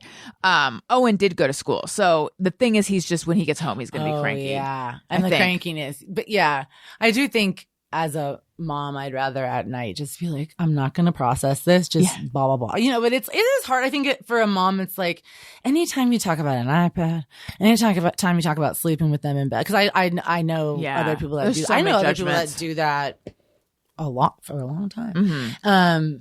There's so many judgments, and it's also like, yeah, right. You're not the fucking perfect parent. There's right. No fucking no way. one is. Yeah, but no one. How could you be? No one was parented like perfectly? Right. So how could you be a perfect? Right. We're human beings. But yeah, it just sucks sometimes as like when you're a mom and you have to be like, well, I shouldn't have done this, but I did it. And it's like, you can do whatever you want with your kids. Your kids are beautiful and happy. Thank you very much. They are. I mean, this is dead ass serious. Your kids are beautiful and happy. They have 2 parents, a nice ass house in Burbank. They're happy. A nice ass house. They're happy. Oh no, people know I live for in real. Burbank. Like they're happy. Like they are growing up they're gonna have good memories and be happy. Thank you. And not every kid gets that. So thank you. I just think it's poor very moms. much. Poor moms. Dude, poor moms. I'm going to say hello and welcome to the new patrons, and then let's do just me or everyone. Oh, yeah. Allison wants to say thank you to a couple of special people out there who signed up to be new patrons. Patreon.com/AllisonRosen. Got to turn that into a drop. Layered in. Yeah. Maybe. Hello and welcome to Kelly O'Halloran and to Melissa. Welcome. I hope you love the access. Patreon.com/AllisonRosen. All right. Just me or everyone. Can I say? Sometimes I ponder on something I have thought or done. Is it just me or everyone? You wanted to say something. I do want to say something Yes. because I keep forgetting, and I wanted to say it since the beginning. The person that said trolley gummy worms, he's probably, I think it's a he. I think it's a she. Oh, Sam Randall. Okay, Maybe I want to there's a see if different Sam it's Randall, but well. this I one want is to see a woman. How do Because on Patreon she has an avatar. What's the avatar? Okay, wait. Maybe I should have planned this then, but I still think it's the same. There's a few people on Instagram that are really, really nice and like they're just sweet people, and I kind of interact with them sometimes. I have no idea who they are, but I was like on a live, like goofing around one day, and I think it was this person. I thought. Anyway, Well, maybe it was. maybe not though. But obviously the trolley gummy worms Yeah. is very specific Right. to me. That's like So my jam. I ate 2 bags yesterday, and then I had like big bags in my house, and I was like, now I'll have them for a while. I had them for like 4 days. Like I'm not even. Something's wrong with me. It's what I eat. Like it's what I eat all day. But yeah, so this person or he or she knows. Sorry, she knows. But they were on the Instagram live the other day, just like kind of conversing back and forth. Like, you should do this more, and I just love people like that. Yeah. Because it's like I don't even know you, but I feel like you're fun, and then. Thank you. Like the donation. That was so cute. But did they know I was going to be on the show? Yeah. Oh, Because they when I did. put a call for carbs, I say who the guest is going to be. Oh my. Yeah. See, So that's it's a special so for you carb. sweet. And maybe this is somebody that found me through your show. Yeah, And so then they probably. saw that and then, oh, that's so sweet. So Sam Randall, I just wanted to say thank you because I think that's really cute. And it definitely like, I almost fell out of my chair because it was so cute. So thank you. The trolley gummy worms. Yes. Are they sour? Mm-hmm. They're actually like really bad because they're the kind of sour that like starts to burn your tongue. Yeah. Yeah, you know what I'm talking. And then you're like, I can't like, but I like keep eating them. It's violent. I had that. I've stopped kind of now, but there's these icebreakers, sours that I do that. Like I can't stop once I start, and it fucks my tongue up so bad. And Is it? Those probably have sugar because I was gonna say for a while I think started there is a doing, 0 sugar version though. Yes, because I started trying to do sugar-free gum because for a while my old addiction was for a while, I mean in addition to trolley gummy worms, my other addiction was cinnamon Mentos. oh my God. I got a pack one day and the guy was like, oh, that's so rare that you see cinnamon Mentos. And I was like, yeah. But then I was like, oh, these are so good. And I started buying them on Amazon. So anyway, I eventually switched to the Mentos sugar-free cinnamon gum. Not nearly as satisfying, but still gave me the same idea because it was like, girl, you got to relax. But yeah, the Trolleys are pretty abusive once you eat a lot of them. And then your tongue is like messed up for the rest of the day. Yeah. Like I was like brushing my teeth and I was like, oh, my tongue is stingy. And it was like, yeah, I think it's like your taste buds get like a little bigger too. You know, like that feeling of like burning them all. Right. Yeah. Can't be healthy. No. I mean, it kind of fucks my stomach up a little bit too. Like That's what I was gonna say. There's been a weird thing where like if I have, it seems like it's something fried. He gets it. Like if I have something fried like for dinner or something, then like my stomach is just like bubbling the rest of the night. And, okay, mine doesn't bubble, but it just gets, mine gets like if you ate a block of cheese and you just like, and you just feel it sitting there. For me, it's like if you eat a bagel, even though I love bagels, but it's like they just be sitting like rocks in my stomach. That's what it starts to feel like for me. And my stomach starts poking out and I can see it. And I just say, you know what, next week we gonna work out and not worry about it. But like this week we are going to trolley out. But yeah, it starts to, I think it's maybe as you get older, like sugar starts to affect you differently, and Definitely it becomes more of that. Yeah. So I love us. We're old, candy addicted, you know, sick people. Do you have a Just Me or Everyone? Oh yeah. I'm so sorry. I'm talking so much. I'm not around people very often, so this is what I do. I hope it's you are a great guest. Okay, good. You're like, but let's remember this thing. Okay, so my Just Me or Everyone. I gotta look because I got kind of weird ones, but I thought maybe that'd be fun because they're kind of different. I like weird. Excuse me. Where did I friggin' write it? It shouldn't even be that. Okay. My Just Me or Everyone. You probably won't have this, but every time I hear kids playing, I worry that someone's getting murdered. And then I realize it's children. Like I literally will hear a scream and I'm like, oh my God, I'll look at the time to make sure I'm like tracking it so I can be a witness. And like, I literally think someone's getting murdered. Izzy starts barking to get scared. And then I'm like, 2 seconds later, you hear the rest of the sounds. You're like, oh, they're just playing. But it's like so common for me. Is this just me or everyone? That can't be just you. I've had that before. Yeah, I've had that before. I don't always if I do hear it. a shriek, but, it's like, what is that? Yes. Yeah. And you don't expect it, and it doesn't match the tone of playing. But then you have to hear the rest of the little idiots start being like, and you're like, oh, it is playing. Yeah, I don't know why, but that or like sometimes really it's makes like me anxious. not just a scream; it's screaming no Yeah. or something like that's almost worse. Yeah.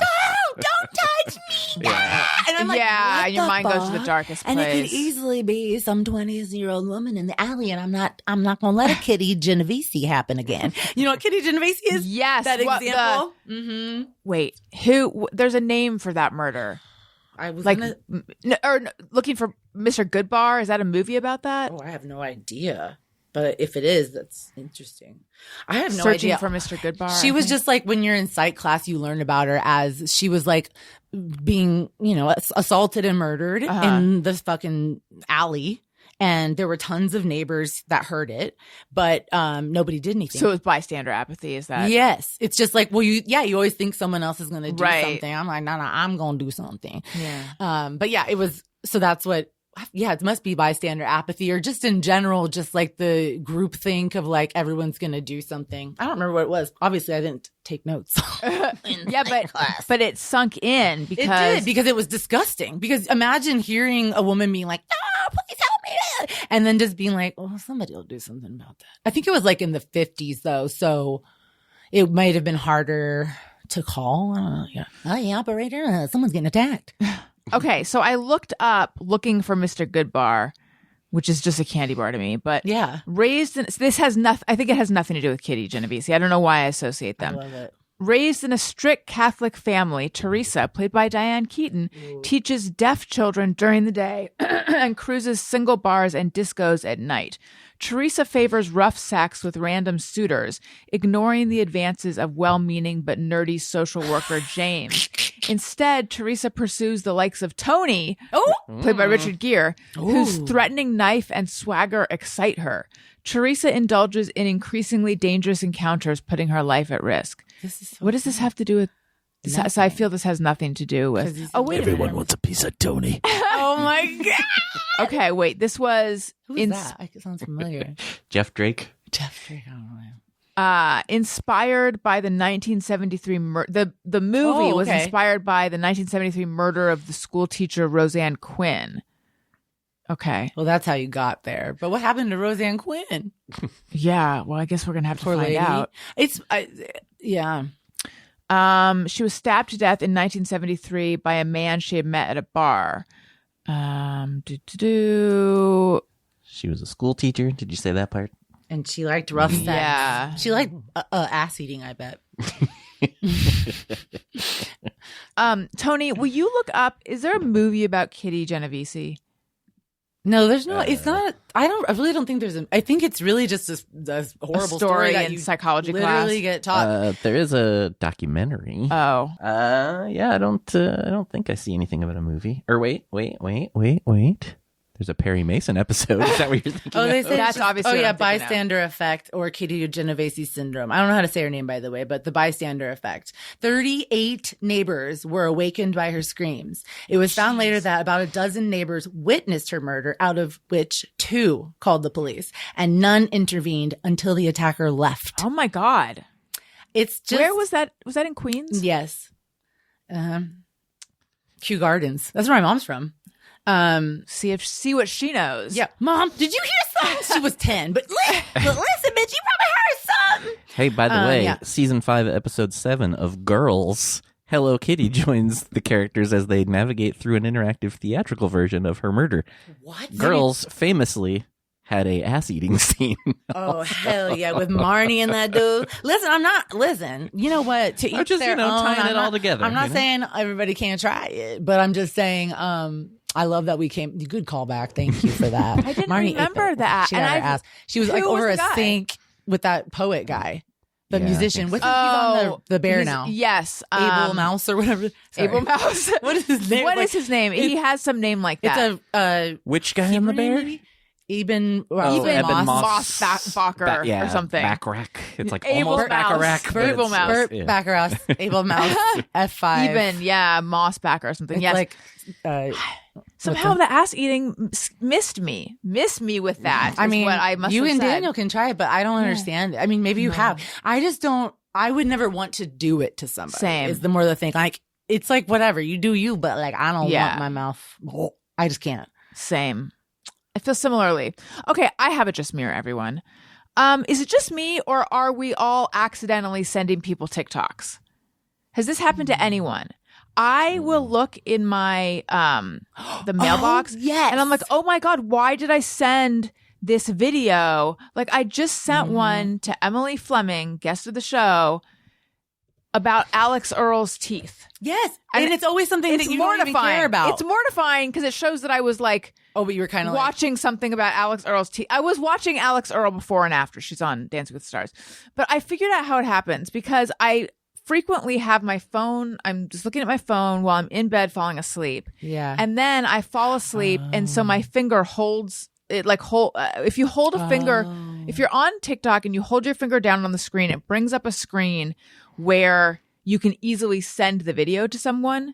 So I'm like, I think I noticed that I've fallen asleep and then I like, it's very easy for me to accidentally send a video to someone and I do it all the time. Well, you know what? You just probably I thought you solved it because I didn't even think about that, but I probably do something so similarly where the people pop up because the person I people send it pop to up. the most is the first person on the list that I usually talk to on TikTok. One person because I'm Yeah. not trying to be on TikTok that much. But yeah, that is so. I thought it was just like I didn't know if it was marketing or what, but I responded. I was like, No. I don't even know why I just sent this. Okay, to so you. it has happened to you. Oh yeah. Yeah, it's really easy. I wish they would fix that unless they like that or Well, it's something. I mean, it's probably embarrassing. in getting engagement and stuff. Wait, was this the movie though that you were talking about? The Witness, the Kitty Genovese? It was a movie. That's what I was trying to show. The film. It's a film. It's like But that one says it's a documentary. it is a documentary. Okay, Yeah. Never mind. Okay, No. yeah. But anyway, just a horrible story. That teaches you that you gotta call somebody, but be nosy in the right way. Be nosy in the right way. Yeah. Do you have one, Tony? Kind of. Is there? I had something really. What's the way I want to say this? just a real shot to the ego. Was it as bad as my Aquashella experience? No, I guess more so self-confidence. Is there anything that makes you feel worse about yourself than breaking a toilet seat? Because I did that last week. Oh boy. Yeah. How'd that happen? I don't know. It just at home. Like it cracked? Yeah. It's just like a thin plastic one that like was on it when we moved in, and yeah, last Somebody week needs one day to eat your ass to get something out of it because it's heavy. Sorry, I just brought it up 20 times. That's okay. crazy. I don't think I've ever done that, but yeah, that I don't think I had sound- either, but it doesn't make you feel great. Yeah. That's so funny because I'm thinking of like even when you sit on a broken one and it like flies to the side Yeah. and you're like, and I'm always like, I feel like a fool. And you're like sitting there by yourself. It doesn't matter. But yeah, there's something about it that's like, God damn it. Even when I'm just trying to shit. You know what I mean? Yeah. It does feel like silly. Oh yeah. So what do you do now? to Get a the new ego. one? I gotta get a new. Protect I haven't gotten a new one yet. Extra I need string? to because it's Double enforced or whatever. yeah, not pleasant to sit on now. Right, I bet. Yeah, but yeah, we Why- work on that this week. Why? I don't know what they're called. The things that keep the toilet seat stable. Yeah. I feel like those need tightening all the time. They do. Yeah. Why? I hate those. I weirdly hate them because it's Yeah, like because you got to cleaning hold it on around both. I know it's gross. Yeah, I just do not like Yeah. it. All right, let us move on now to Podcast Pals product picks. Podcast Pals product picks. Do you have one, Niccole? Podcast. I said prospect. See, I'm looking at too many apartments, but I saw some in Lefferts Prospect Park. Park. And I lived in Prospect Lefferts Park. Okay, so my product is kind of silly, but also it's been, it's like makes me so happy. My SI belt. Do you know what an that a SI belt sports is? injury? It's it's like a brace. It's pretty much a brace, and it goes over your like sacroiliac area, which is pretty much just like your pelvis, your hips. If I want to get woo woo with it, so much trauma is stored in your hips, literally. And I just have a really bad hip because of my accident. They're like twisted. And so when I walk, it's like my right foot goes forward in a different way towards my left, you know? And so then, sorry, you keep yawning. No, it's Owen. It's not you. I swear to God, it's not you. I'm so sorry. All I think though is I'm talking too much. No. But yeah, what am I even talking about? Oh, the Your SI belt. So I wear the belt because I have obviously bad back. Famously broke my back 3 years ago, almost 3 years ago. I'm sorry, I have to drink water. This is what I do when I leave voice messages too. I'm always like, I'm so sorry. But anyway, and so I wear a back brace a lot, but it's like the whole middle of your body. And I also have like so many other issues, but I have like a vagus nerve issue where it's like, it'll make me like throw up. I learned that when I kiss somebody, it made me throw up. Oh no! It's not the whole time. Wait, It's you just threw up like after kissing him? No, it's more when your body's like getting excited because that's what a vagus nerve, it like activates your parasympathetic or whatever nervous system. And so my body just will suddenly go crazy. I feel like I'm going to throw up and then I'm like, hold on 1 second. Then I'm like, okay, I think I'm cool. It's really weird. I mean, I just have stuff like that, or I'll get the chills randomly, or like just a bunch of stuff because it's like my body's crazy. But the SI belt, so the back brace sometimes makes me a little sick. And so I started wearing the SI belt also because I was like, well, it's my hip that's been bothering me forever. Anyway, you put it on, I swear, it feels like I don't even know. Like I'm imagining what heroin would feel like. It's so fucking good. I should have brought it, honestly. Is I this got it on only Amazon. for people who've been in horrible And accidents, that's what I was going to say. Because I would like to try heroin. Yes. But I actually looked it up before making this my Podcast Pals rec because I wanted to make sure it was something that people could wear. You can wear it every day. You can wear it for your posture. Because a lot of people have an anterior pelvic tilt. So she's trying to hold her yawns in. But I know her. was son. busted. It's okay, but it's Busted. very sweet that you did that. She's very cute, everybody. She got the little white fleece on. She looking at me all cute. She always has her makeup and everything done, even Oh my looking God, good. I don't have it on today, though. Okay, you don't have any makeup. I have lipstick on and I have Okay, I just sunscreen, thought- but well, I don't have makeup. I didn't do the full makeup. That's why. Everybody, her skin is popping. We already see that on Instagram, but like it looks really good because it looks like she's wearing foundation. What the fuck was I talking about? The SI belt. Oh yeah, and it really is like, I think it's good for your posture because people have an anterior pelvic tilt, which gives them a sore lower back. So then the belt just like puts your pelvis forward. It helps you walk better. You're just more stable. You can wear it while you're working out. It helps you lift weights and stuff. And it's not like sometimes back braces are bad because they prevent you from using your muscles. But an SI belt is just pretty much holding your hips together because there's joints that get really sore in the middle. And I think, I don't know how men, what their hips are like, but I know women, I feel like have a lot of hip issues and it always just feels like, and I just think stuff like that. I've learned so much about like braces and everything. I've looked this up. Yeah, because I have so many like health issues that I've just learned. I have every kind of brace. It's kind of embarrassing, but when I was packing, I have a box full of braces, different braces to wear for different injuries. But it has been the one thing. And while I've been moving, it's been amazing. This is so It's interesting. like life-saving. So I have been going to physical therapy for like a little over a month now, and my physical therapist was wearing one of these. Yes. And I wondered, what's going on? But now I recognize that as an SI belt. And also, if you're like working, I'm sure like if you're on your feet a lot, it probably makes it so much easier because it just takes that weight that you naturally put on your hips when you're walking. And I do it heavier because I have a limp and I have a bad back and I have like all my muscles are jacked on my right side. So it's like my right side is just jacked up. And so like literally jacked up, actually, it's like up. But yeah, so it just, to me, it's like when I put it on, I feel 10 pounds lighter. In a good, like not in a cute way, but in a way that feels like, oh God, my body, especially when you have like cramps or like stuff like that, even because just when you have I've got to try this. When you have Baby the same, step. we both have like, Yeah. all this shit going on with our little uteruses. I got my uterus yanked out. You did. Oh, good. I mean, I probably will if I get Yeah. fibroids again. 'Cause Yeah. It's like, what's the point at that point? So we always have stuff going on. Yeah. And so that just relieves so much pressure. So anyway, I hope that you guys try it because Is there love a specific one you recommend? Yeah, I'll put it the Amazon link. I have to look it Okay, up send because it to me, yeah. I'm not quite sure, but there is one. I mean, the first one I got has been amazing. So that's my rec. I have a first ever for the show. It's a Podcast Pals product pan. What? I'm going to pan a product. Say something's bad? I don't know if it's really bad. For me, it didn't work out. So the sunscreen that I use, my holy grail sunscreen, is Elta MD Clear. It's tinted, but not strongly tinted. And I saw that I was going to be running out, and I freaked out because I wear sunscreen all day, every day now. That's not true, but I wear it every day if I'm going to be in the sun at all. That's why the skin is popping. Thank you. I was real late to wearing sunscreen. I used to walk my dog at noon without sunscreen, and I was just like, I not for me. And then a dermatologist was like, you need to wear it all day, every day. And for some reason, that sunk in, even though people have been telling me that for a long time. But anyway, yeah.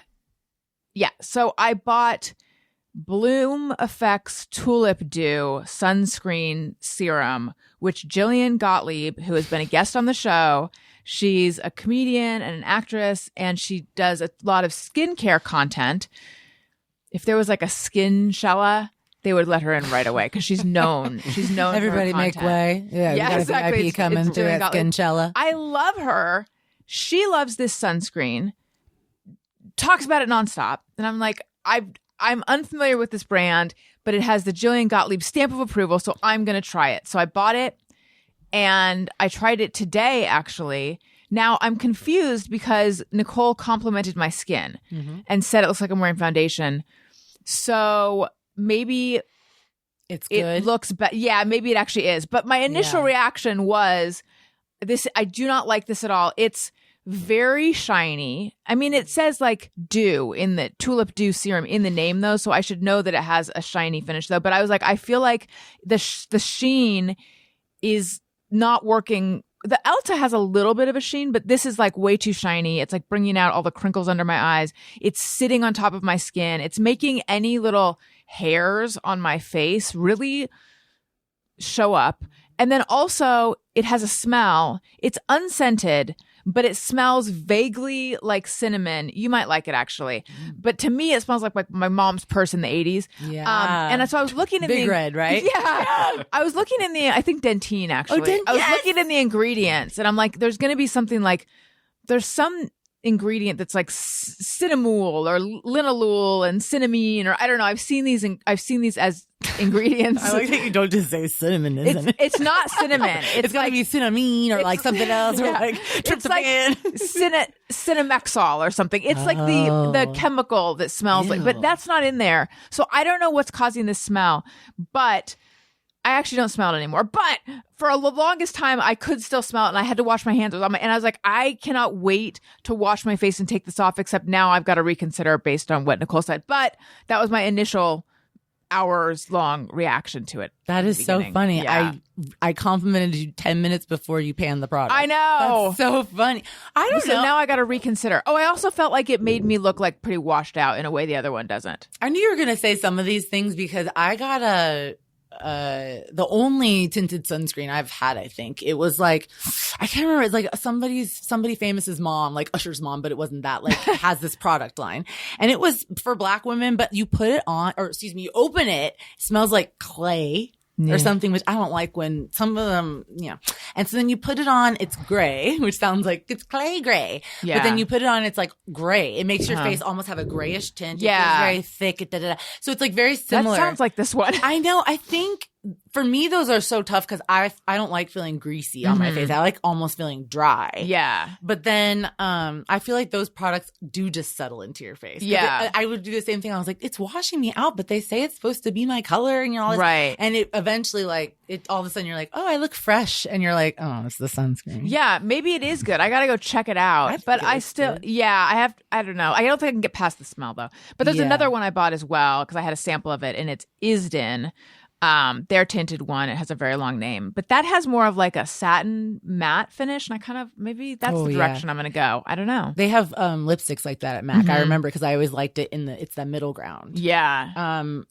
I was gonna say, I should say though, for Kate or for skincare products, I should say Kate Somerville is so good. It's expensive, but like I've gotten like 2 or 3 facials there, which I'm treating myself to a facial there, but they're so good. The facials are so good, and then they have like a water-based moisturizer that's so good, and you put it on, it's super light, and I feel like my skin has been really good because of them.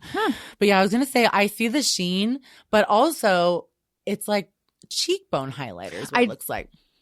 I know, so maybe it's not bad. It's really like framing your face, but I mean, I get it, but I was seeing a lot of shine like under my eyes, sort of near my nose. No, because I feel like your shine is like right here, which is good because that's contouring. On her nose, I was saying like the sides of her nose, which is contouring it. Right. So it's like natural. It's doing, I mean, maybe it's the lighting, but it's definitely like it's like highlighting the right things and not shiny. Interesting. All right. I might have to reconsider. Yeah. Reconsider. So funny to me. Tony, anything? Nope. All right. I cannot thank you enough for joining the show, Niccole. I'm very excited for your adventure. Yeah. Where do we find you? You can find me on Instagram at Niccole Thurman, NICCOLETHURMAN, but 2 C's. And then I'm on TikTok, same name, and Substack. Please subscribe to my Substack. I would love it. I'm going to update it. Substack. I'm going to update it once a week. I'm going to make myself do it. And it's going to be just like about my move and following my mental, my crises and my breakdowns, and then also hopefully happy moments and fun success. Love it. Tony? A few weeks away from the Motion City soundtrack tour coming up. Ask me how I feel about that. And which I almost forgot to tell Allison about. That's coming up starting in just a few weeks. So motioncitysoundtrack.com for tickets and all that. We're supporting our new record, co-headlining with Say Anything, blah, blah, blah. Nice. And the name of the album is? The Same Old Wasted Wonderful World. Oh, you're getting so good at Same that. old wasted wonderful world. Is it like so? Like you reap what you sow. Same old wasted wonderful world. Oh. I mean, that's So, not whoa, why. whoa, whoa. Like you reap what you sow. Yeah. Or like so www, like Or like World Wide Web. so. That's so internet. That's It's so World Wide internet. Web.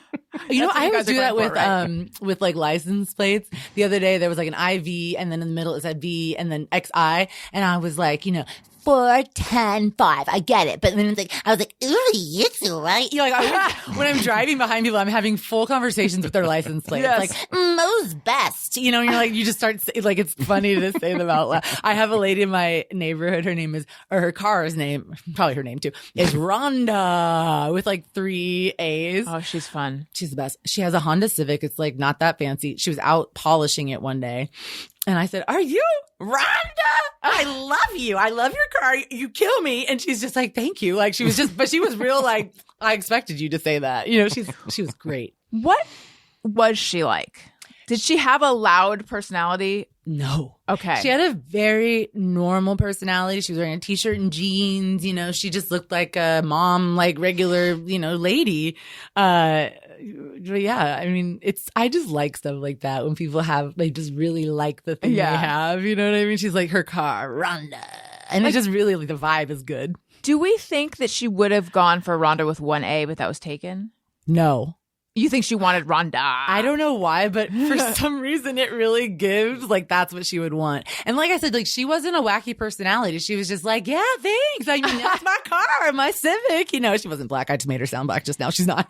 But she was like, that's my car. Yeah, like thanks. You know, she did. And I was like, Rhonda, you know, but I'm just weird. I just shout things out at people all the time and they usually respond pretty well to it, surprisingly. Our friend Renee got, what car did she get? A small blue car that to her it looks like a little potato.